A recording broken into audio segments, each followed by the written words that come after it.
Mm. And so it's a compounding effect. And what's going on is, yes, it's the cause is all of our food, people's lifestyle, not enough sunlight, et cetera, et cetera. But also, say a man, once he gets like in bad shape, overweight, maybe diabetic, and he has a kid in that state of health, his sperm, because men's get new sperm every single day, right? It's a 24-hour cycle. And so we have epigenetics, and the state of our body can pass on in that DNA. And so when we impregnate that woman with that sperm, it can pass on those traits and set that kid up already at a disadvantage for lower testosterone, gaining fat quicker, and being prone to being diabetic.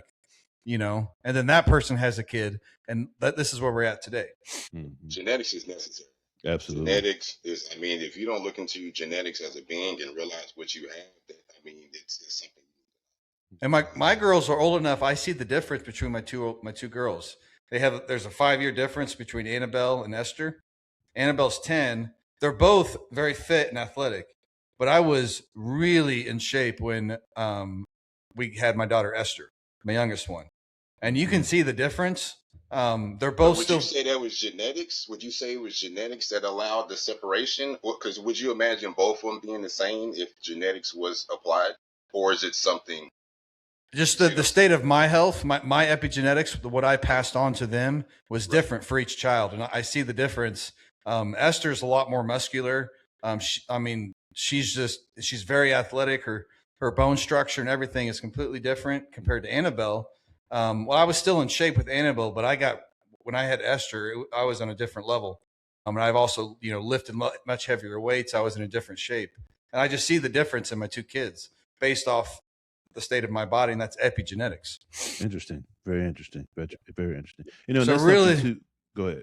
As I was saying, it's really important. When you decide to have kids, you should be in shape when you have your kid. So you give your kid the best genetics.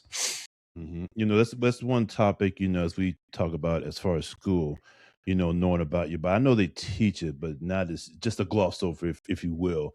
It needs to be more in depth. Into everything that we're talking about, because all these things are important from a very early age. Not when you get to an adult, you've already got 21 years of if you ain't done anything right, a poop. You know what I mean? You're not good health, not good living. As far as if that is, as they try to pound history into your head, or the brief history that is, why not change that to to things like what we're talking about, the epigenetics and things like that, so you can have a better chance. But as you alluded to, it's part of the system, if you will. Yeah.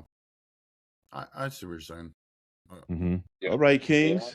Yeah, go ahead. No, go ahead. What you gonna say? But I don't think we're at a point in this day and age where your immediate genetics are going to really help, because look at the kids nowadays that really don't care about health, and they're not eating right. It's going to take years for that genetic to change again. You know what I mean? Like this is not going to be something that happens overnight, because genetics back when, Robert and all them were born. They were just different breeds. Men were out there working, they were doing stuff and not lazy and sitting around the house. And now we're getting into this point where for the last 15 years, men didn't do that. They wanted to stay home. They didn't want to work. They didn't want to do anything. So how long is it going to take for us from that digression to regress to a good, healthy genetic?